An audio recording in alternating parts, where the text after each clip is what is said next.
Queridos, que a paz e a graça do nosso Senhor Jesus Cristo seja com todos vocês. Nós estamos diante de mais um dia, mais um momento, mais uma oportunidade. E diante desta oportunidade, nós precisamos aproveitá-la da melhor maneira. E eu acredito que o aproveitar da melhor maneira é passar então esse tempo, esse dia, esse momento, essa oportunidade na presença daquele que nos dá isso, daquele que nos proporciona isso, daquele que nos faz estar respirando, daquele que nos dá fôlego da vida. Então, diante disto, eu quero continuar o nosso estudo no Evangelho de Mateus. Hoje nós meditaremos ainda no Evangelho de Mateus, no capítulo 5.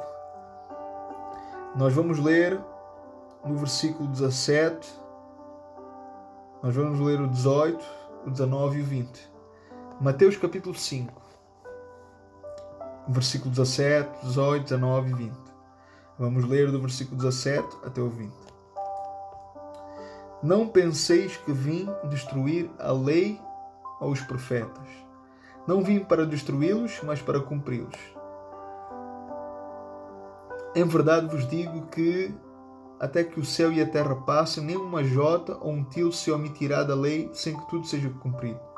Qualquer que violar um destes mais pequenos mandamentos e assim ensinar aos homens será chamado o menor do reino dos céus. Porém, aquele que o cumprir e ensinar será chamado grande no reino dos céus. Porque eu vos digo que se a vossa justiça não exceder a dos escribas e fariseus, de modo nenhum entrareis no reino dos céus. Aleluia! Louvado e glorificado seja o Senhor. Queridos, Jesus então aqui, ele continua o seu sermão do monte, o seu sermão da montanha, como eu tenho referido ao longo do nosso estudo em cada vídeo. Nós vemos que Jesus, do Evangelho de Mateus capítulo 5, 6 e 7, ele vai apresentar o reino de Deus. Ele vai apresentar a ética desse reino. Ele apresenta então a justiça que marcaria os verdadeiros discípulos de Cristo. Quando nós olhamos para as religiões, todas elas estão preocupadas na sua própria retidão, na sua própria justiça. Ambas então ensinam acerca da justiça entre as pessoas, e especialmente então a justiça aos olhos de Deus. Então, todas as religiões, exceto o cristianismo, ensinam que as pessoas devem então encontrar uma maneira de se tornar justas o suficiente para serem então aceites diante de Deus, para obter então a sua própria salvação, para obter então uma condição para poderem então ser alcançadas e salvas pelo próprio Deus. Mas a Bíblia condena isso, a Bíblia rejeita isso, a Bíblia diz que isso não é verdade.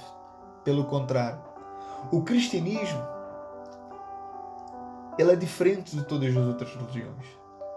O cristianismo, ele chama os pecadores, todos os homens, a se arrependerem e a crerem na pessoa e na obra de Cristo. Porque só assim esses homens, porque só assim esses pecadores poderão então ser justificados através da fé em Jesus Cristo. Porque só Jesus foi justiça. E quando eu creio em Jesus, quando eu creio nessa sua justiça, agora então essa sua justiça, ela vem sobre a minha vida. Porque, queridos irmãos e irmãs, só Jesus viveu uma vida plena, só Jesus viveu uma vida perfeita, sem falhas, sem pecados, sem erros. Então, em Cristo, através de Cristo, eu me torno justo diante de Deus. não pelo meu mérito, não pelas minhas obras, não pelas minhas atitudes, mas pelo mérito de Cristo. Porque eu, ao crer em Cristo, eu agora então, ou seja, a sua justiça, o mérito de Cristo, a justiça de Cristo, ela é depositada na minha vida. E agora então, Deus, quando olha para mim, não olha mais para mim como culpado, como transgredor, mas pelo contrário, como inocente, como justificado por causa de Cristo Jesus. Então, isto se torna uma verdade nas nossas vidas. E por isso ser verdade, agora nós precisamos nos esforçar, lutar diligentemente para que possamos então ser instrumentos dessa justiça, através da nossa vida, através dos nossos pensamentos, palavras e ações, através então do nosso estilo de vida. Quando nós olhamos para Jesus, vemos que Jesus, ele não estabeleceu uma nova religião. Em nenhum momento Jesus estabeleceu uma nova religião. Pelo contrário, repare que o próprio texto que nós lemos ensina que Jesus, o próprio Jesus, ele diz que não veio para abolir, não veio para destruir a lei, nem os profetas. Essa sua expressão, a lei e os profetas, era então uma designação das Escrituras Sagradas em todo o Antigo Testamento. O Antigo Testamento, ele tem 39 livros, de Gênesis até ao profeta Malaquias. Então nós vemos que em todo o Antigo Testamento, em todos esses 39 livros que definem então o Antigo Testamento, existe então um tema principal, uma mensagem central, a qual ensina claramente que todos os homens, sem exceção, a partir de Adão, se tornaram então pecadores.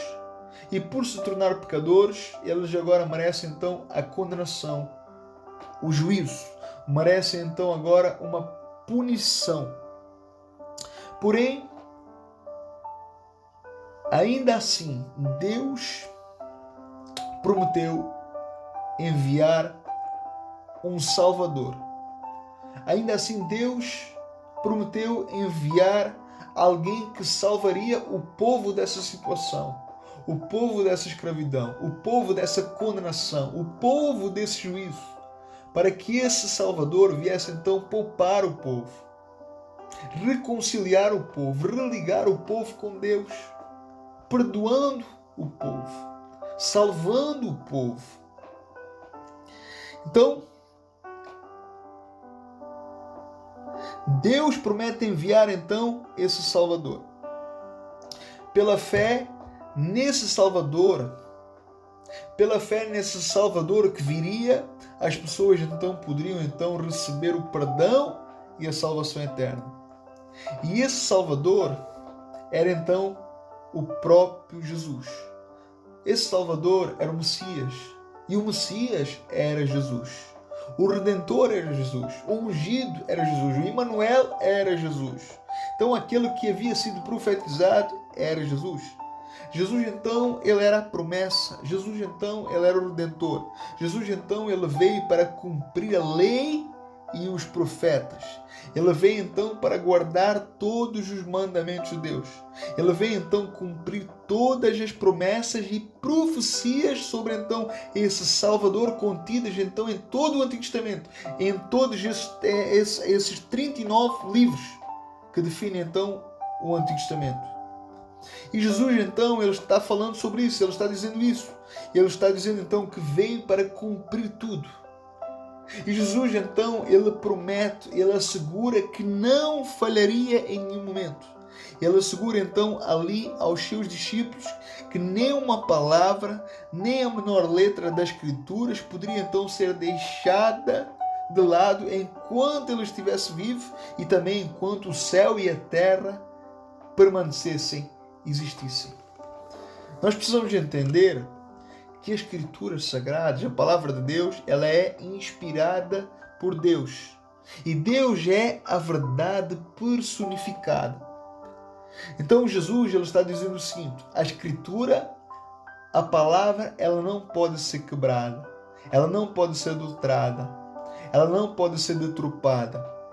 O cristianismo ele ensina que a Bíblia ela é inerrante e infalível. Então nós vemos a própria vida de Jesus alinhada claramente com as Escrituras. Nós vemos Jesus vivendo então tudo aquilo que estava escrito a seu respeito. Nós vemos Jesus seguindo então, vemos Jesus cumprindo tudo, confirmando tudo, tilo por tilo, palavra por palavra, lei por lei, letra por letra. Então você precisa entender que qualquer contradição para com a palavra de Deus é um assunto seríssimo. Porque ai daqueles que ensinam a palavra de Deus aos outros, distorcendo essas verdades ou essa verdade que é inerente e infalível. Porque Jesus está ensinando que seus discípulos são aqueles que assumem essa responsabilidade e são fiéis na exposição, são fiéis então ao seu ensino. Veja que o próprio Jesus ele adverte que qualquer que não tenha seus ensinamentos ou não seja fiel aos seus ensinamentos, esse será desprezado e será chamado o menor do reino dos céus. Jesus está dizendo que qualquer um que deliberadamente contradiga o que ele sabe ser então a verdade de Deus, não pode ser um cristão. Pelo contrário, é tudo menos um cristão. Então, é preciso ter cuidado, porque até mesmo aquele irmãozinho sincero pode vir a se tornar culpado de ensinar inconscientemente, ou seja, ensinando contrariamente à palavra de Deus.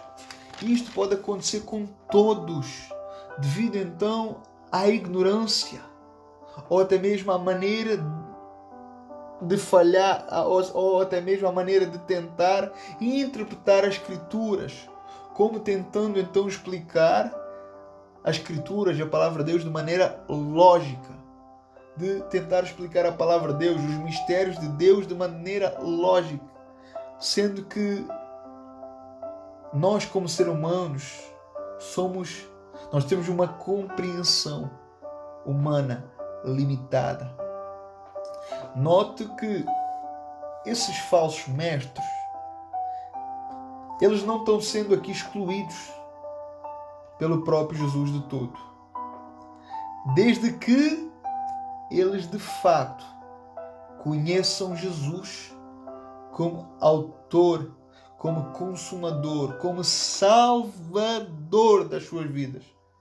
Mas estes que por alguma maneira ensinariam de maneira errada, eles seriam considerados os menores do reino. Portanto, devemos aprender que qualquer desvio da verdade de Deus expõe então a pessoa ao perigo desta se perder, de perder então a salvação, porque de facto negligenciou a verdadeira verdade. Então, é necessário nós termos temor, tremor, reverência, zelo, um coração quebrantado, um coração contrito, uma vida de oração, mantendo então a humildade e pedindo ajuda e suporte ao Espírito Santo, para que possamos ser libertos pela verdade das Escrituras Sagradas. Como o próprio Senhor Jesus ensinou no Evangelho de João: e conhecereis a verdade, e a verdade vos libertará. Então nós precisamos permanecer fiéis à palavra de Cristo, fiéis à doutrina, fiéis aos ensinamentos de Cristo, não mudando nada, não invertendo nada, não omitindo nada, mas sendo, pois, então fiéis a tudo, custe o que custar, mesmo que sejamos odiados, rejeitados, caluniados, perseguidos, rejeitados, mesmo que não sejamos amados pelo mundo, mesmo que não recebemos honra do mundo, mas o mais importante de tudo é sermos aceitos por Deus, é sermos aceitos e inseridos no seu reino glorioso e majestoso. Então, veja o próprio exemplo que Jesus nos dá no final do texto que nós lemos. Jesus ele vai dar o exemplo dos escribas e dos fariseus. Ele vai falar então da justiça destes homens, da própria conduta, do próprio estilo de vida destes homens. Note que estas duas categorias, elas tinham uma influência muito grande na sociedade, diante do povo. Os escribas, por sua vez, eram encarregados de copiar, de perseverar e fazer comentários sobre a lei e os profetas. Os fariseus, por sua vez, eram pessoas de grande rigor, de grande disciplina em sua vida religiosa. Então veja que estes eram aqueles que observavam a lei. Estes eram aqueles que ensinavam a lei ao povo. Veja que eles consideravam o próprio Jesus, que era o próprio Deus na terra, como um transgredor da lei. Porque diziam que Jesus não estava preocupado com os dias, com as celebrações, com as cerimônias, em estar então, porque Jesus estava então no meio dos pecadores, comendo e bebendo com eles, comendo e bebendo, ensinando acerca da sua doutrina com eles. Então veja, estes homens, eles eram exemplos, referências naquela altura. Estes homens, eles eram os caras daquele tempo. Eles eram referências e modelos para o povo. Mas, no fundo, eles estavam desaprovados pelo próprio Deus. Eles eram desaprovados. Eles acreditavam ser aprovados, mas no fundo eles eram desaprovados pelo próprio Deus. Então vejam, estes homens, eles eram considerados exemplos de justiça naquele tempo. Eles acreditavam então que Deus estaria então plenamente satisfeito com a sua justiça pessoal e a sua retidão, e que estes então estavam seguros no reino de Deus. Este era o seu pensamento. Esta era as suas convicções. Então, preste atenção àquilo que Jesus ensina aqui.